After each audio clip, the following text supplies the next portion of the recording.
All right. Thank you once again for joining us here at the Ottawa studios of Inside My Canoe Head. I am your host, Dr. D.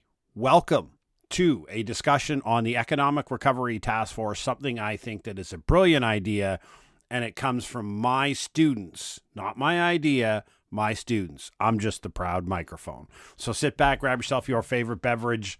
Let's get at her.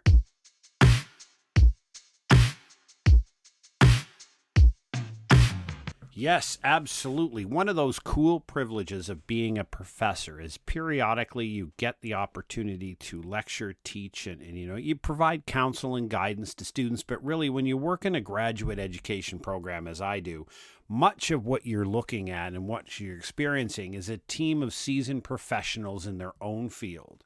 They're in it and they're spending a significant amount of money to be in a graduate education to not only expand their knowledge and understanding, but gain a set of credentials and skills that are going to help their career progress. So with that, what happens, especially in the parts that I teach in the team environment, and you get them conducting a capstone project in a specific city, addressing a problem a real city is having in the disaster and emergency management space. I say to a city, I've got 21 students here. 3 teams are going to come in and do you have a problem set that you would like 21 graduate students to assess and provide you 3 written and 3 oral reports on free of charge? It costs you 6 hours of time of one of your personnel. That's it, over a period of 7 or 8 weeks. Generally speaking, believe it or not, that's hard to get a yes from a lot of communities. But when we do, we address the problems that a real community have. And that's the beauty of doing this kind of capstone project assessment on a real city, is that the students get to look and say, I'm just not following another academic. I'm not just writing another paper.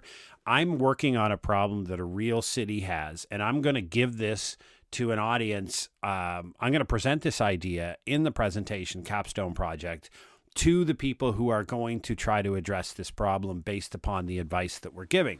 So it's a real world situation, and it often brings out some pretty novel and interesting ideas.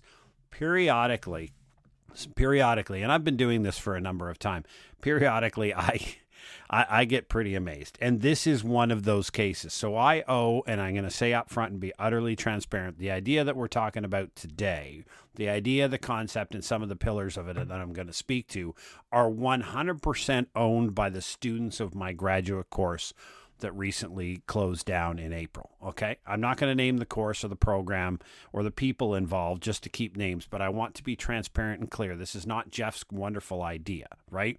I'm just the happy, proud microphone that gets to announce this, but I want to make sure that I'm clear with everyone out there that this is not my idea, but it is something from them. So, quick note, before we do that, most of you who've been listening to this podcast for a period of time know that I'm a veteran.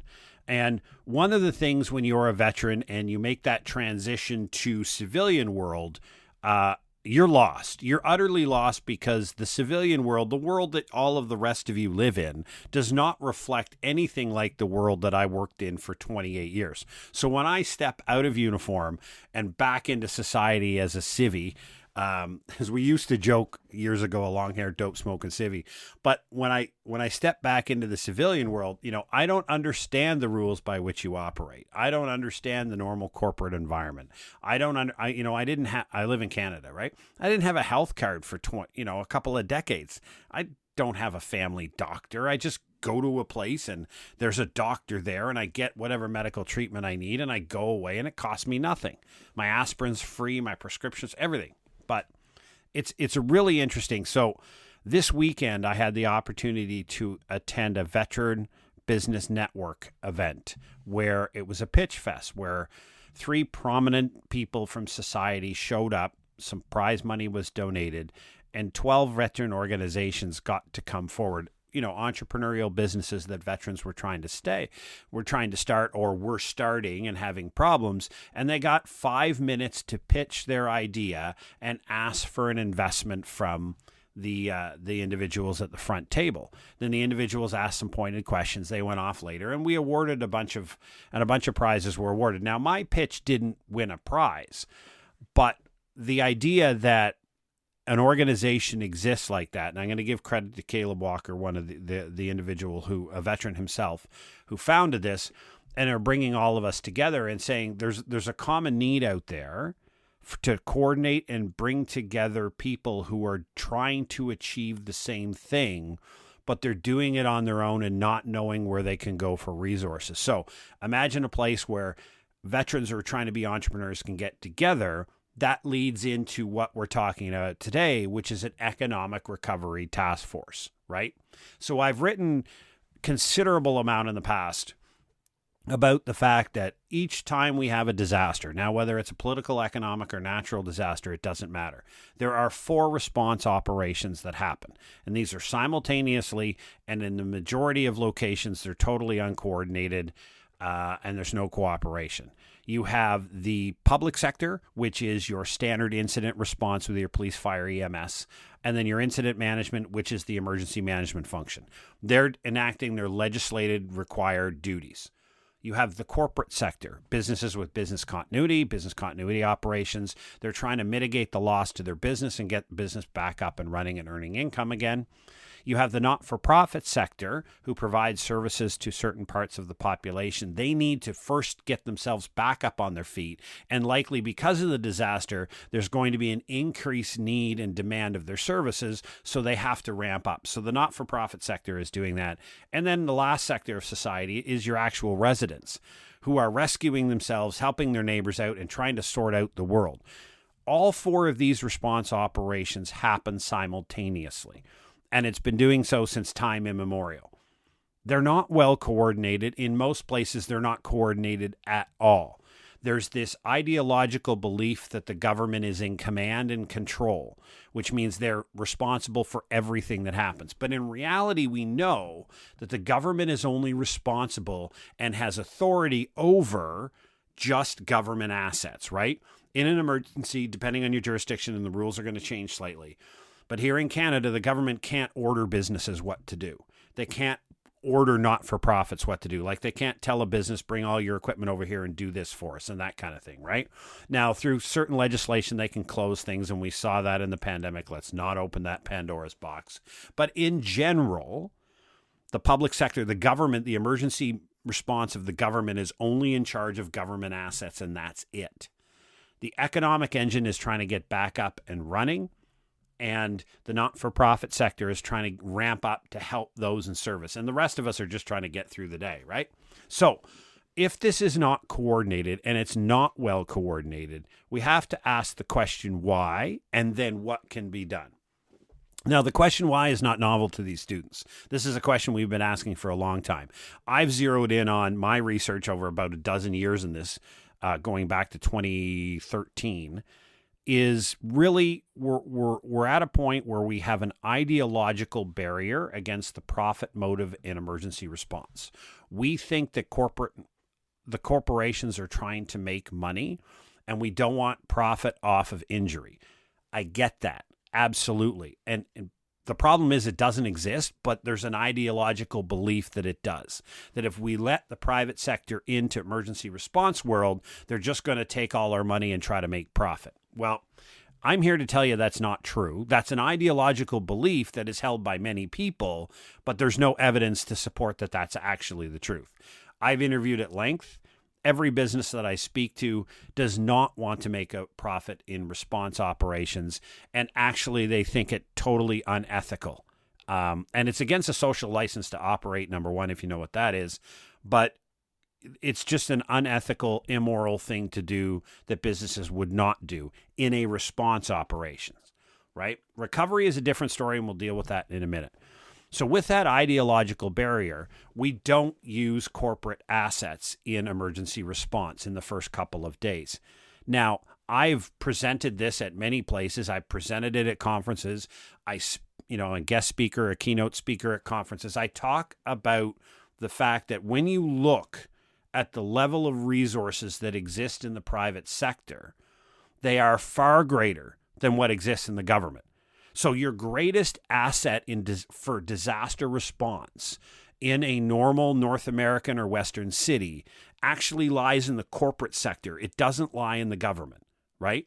And so if you leave the corporate sector out of response operations, you're literally walling off the greatest human, physical, and financial capital asset that you have in your city. You're simply keeping it away and preventing it from being leveraged during a disaster response, right? We've often seen the professionals in emergency management are brilliant. They do a great job, but they are limited by the assets we give them in the public sector because of the limitations and the amount of taxation we want to pay, right?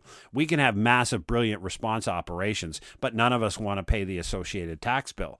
So they do the best they can, but often our expectations of what the public sector can achieve far out exceeds their resources. So they do the best they can, but it doesn't reach what we think is the appropriate standard. So we look at them and accuse emergency management, incident management, not the incident response piece, but the incident management piece of being inadequate, and the politicians get yelled at and you're not doing everything. But we do that while we ignore all of the necessary assets we need to conduct a full spectrum and wholesome response to disasters does exist in our society. It's just sitting in the private sector. And so that's an ideological barrier. And so this economic recovery task force idea from the students in my last course, capstone course that I taught, is basically setting up a permanent, not a disaster related, but a permanent place, a permanent council where these sectors of society, really the three of them, we're not really concerned about residents because residents are populated in all three.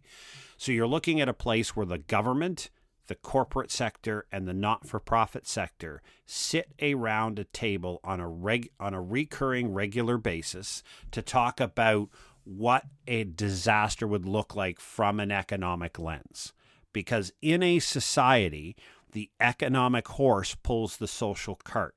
If the economy is not up and running, you can't generate the funds necessary to provide social services. And you can't magically create them in a disaster because it's a disaster. You need an economic engine to generate the taxation resources that allow you to fund not-for-profit and for-profit organizations to deliver societal services. Now, the goal of the ERTF is to set up these discussions so that we coordinate and talk about what the different types of disasters would look like in our city, specific to the experiences that we might have and the hazard profile of which our city is exposed to.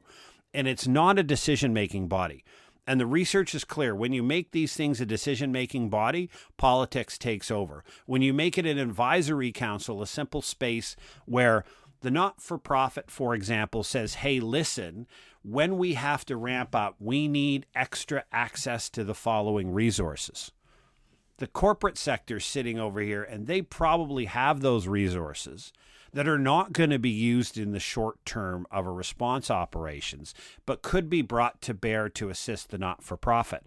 So you see a coordination where the corporate sector is enabled to directly support the operations of the not-for-profit sector without any necessary or any involvement of the public sector, but it enhances through no cost to the public, it enhances the response operations of the not-for-profit sector in your city. And I'll give you a prime example of what happened in the pandemic. And this is from my direct research that I did in my PhD in 2021, 2022.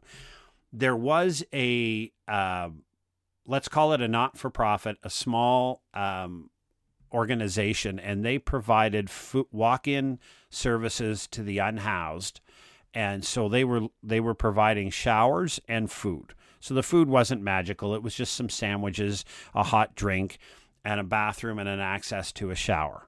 Now, this was something that they were doing out of their own pockets. They raised the money in their community. It wasn't all that cost, but there was costs associated with it, etc.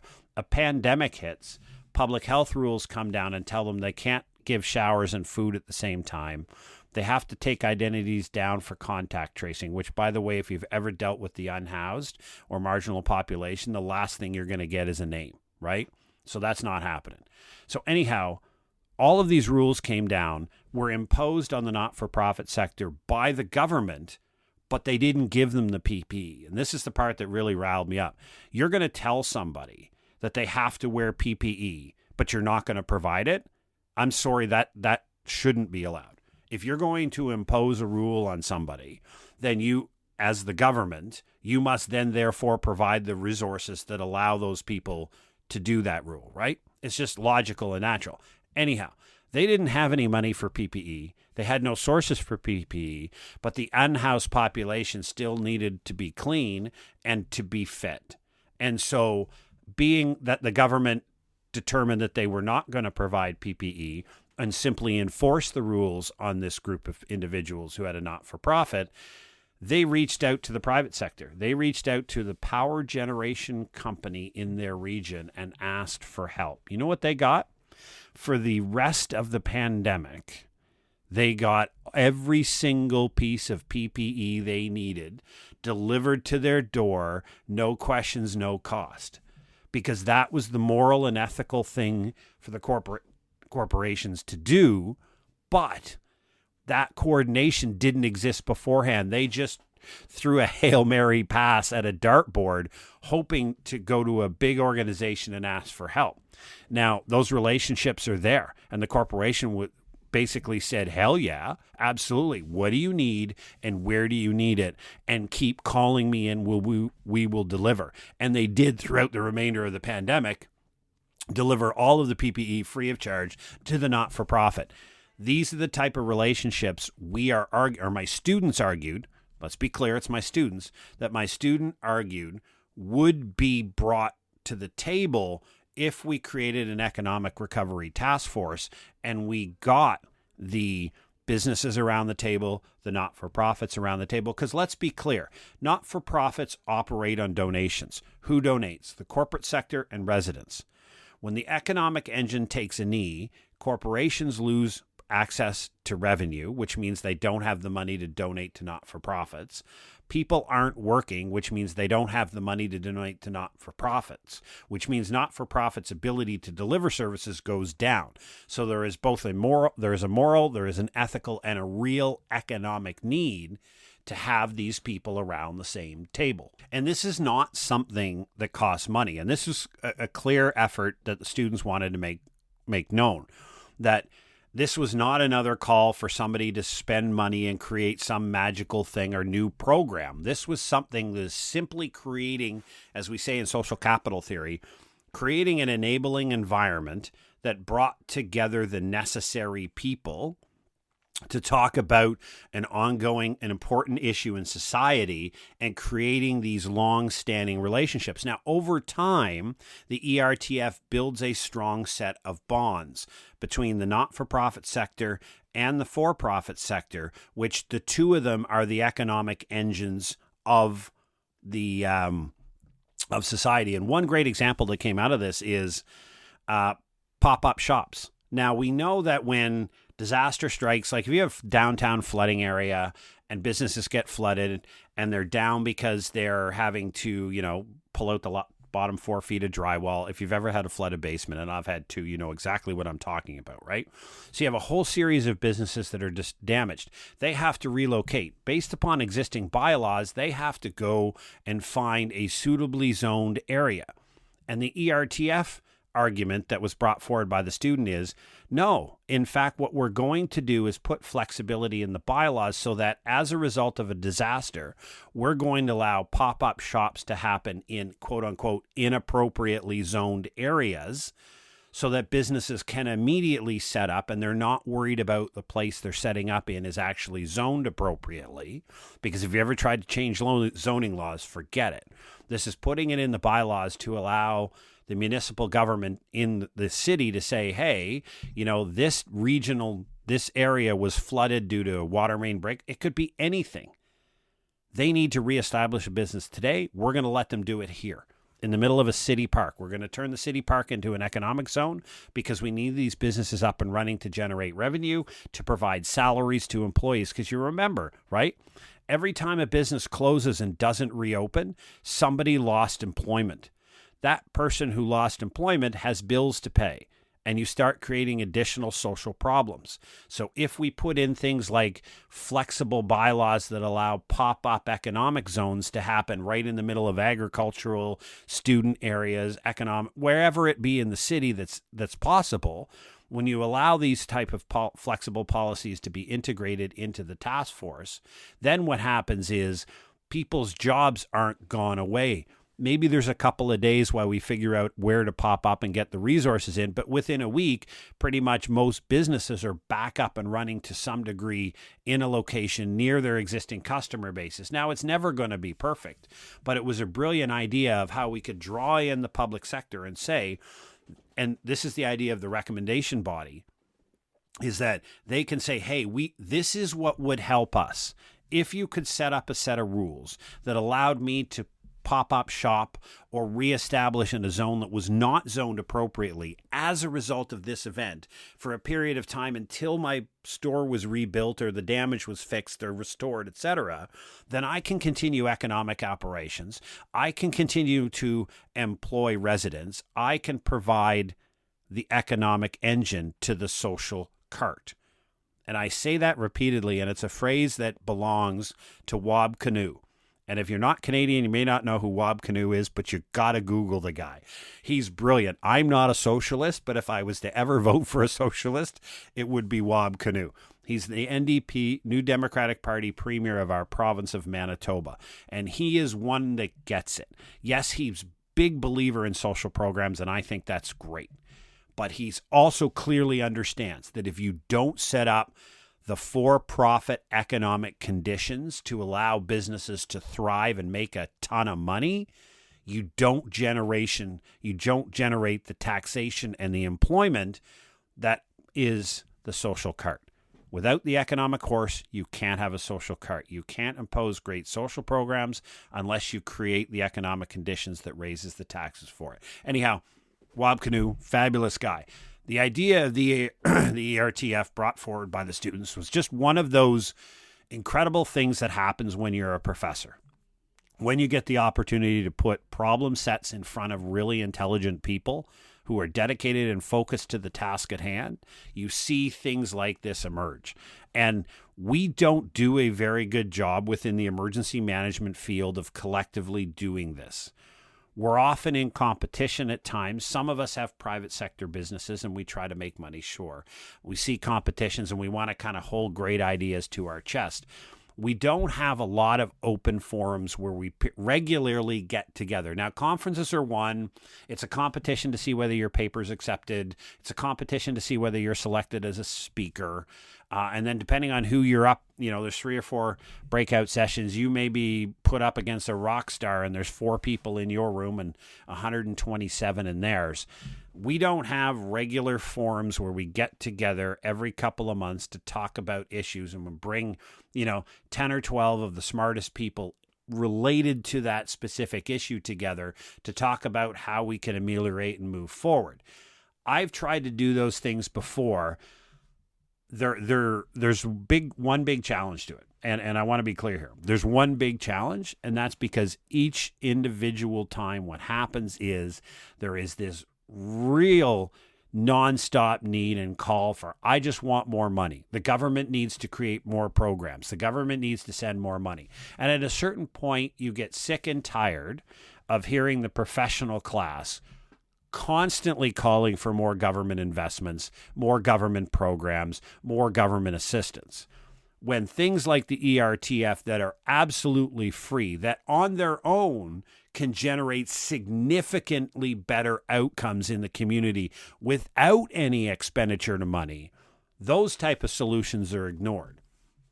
And often I've actually got up and walked out of rooms before when it just devolved into this argument over more government money, more government programs. I just said, enough is enough. This is going down that gravy. I need a bigger gravy train argument, and out the door we go.